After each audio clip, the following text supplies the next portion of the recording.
Hello and welcome to CELTA Tips. It's me Martin, and today we're going to be looking at various ways to fail the CELTA course. In my previous videos I've looked at various ways to pass the CELTA course, but today I thought I'd share some ideas on how to fail the CELTA course. Many of you may be wondering why, but hopefully with these tips you'll be sure not to make the same mistakes.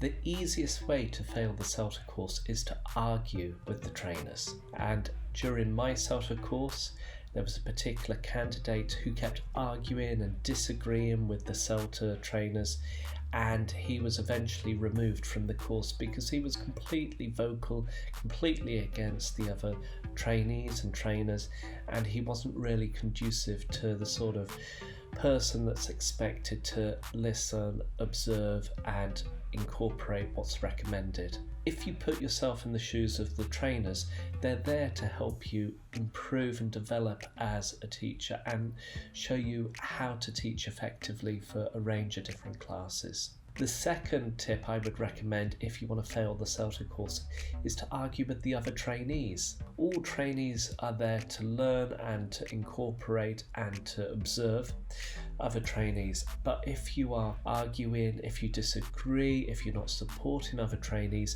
then you're only going to isolate yourself.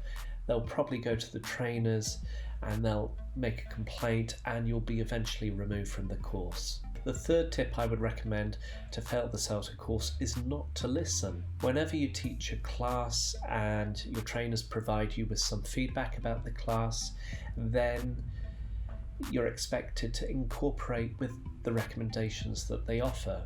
But if you're not listening, you're not doing what you're being told to do, then you're going to fail particular teaching sessions and this will remove you from the course. The fourth tip I would recommend if you really want to fail the CELTA course is not to prepare material or lesson plans in time. The integral part of a CELTA course is to write lesson plans, organise material and prepare for your teaching sessions. And I've heard of particular trainees getting the trainers to help them cut up and prepare their material 30 minutes before they're due in class, and this really is not expected. As a trainee, you're expected to prepare everything beforehand, and if you're expecting the trainers to help you prepare and write your lesson plans and material, then the course isn't for you and you'll be chucked off the course. So I'd always recommend getting your lesson material and lesson plan prepared the night before you're due to teach the class. The fifth and final tip I would recommend for you to fail the CELTA course is to be lazy. You know, it's the easiest way to be kicked off the CELTA course, by doing the bare minimum, not really doing what you're expected to do and expecting other trainees and trainers to help you along the way. If you think the CELTA course is a walk in the park and it's a piece of cake, then it's not really the course for you.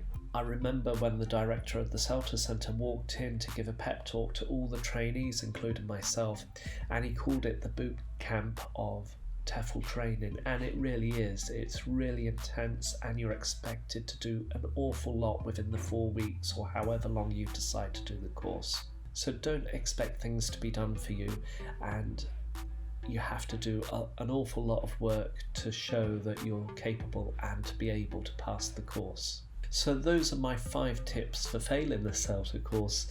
And can you think of any other different ways that you could fail the CELTA course yourself? Have you taken the course yourself, and would you like to share any stories or anecdotes that you have with regards to the course? If you do, let me know in the comments below. It would be great to share your story and to share it with all the other subscribers. Anyway, have a great day and thank you very much for listening, and I'll see you next time. Happy teaching.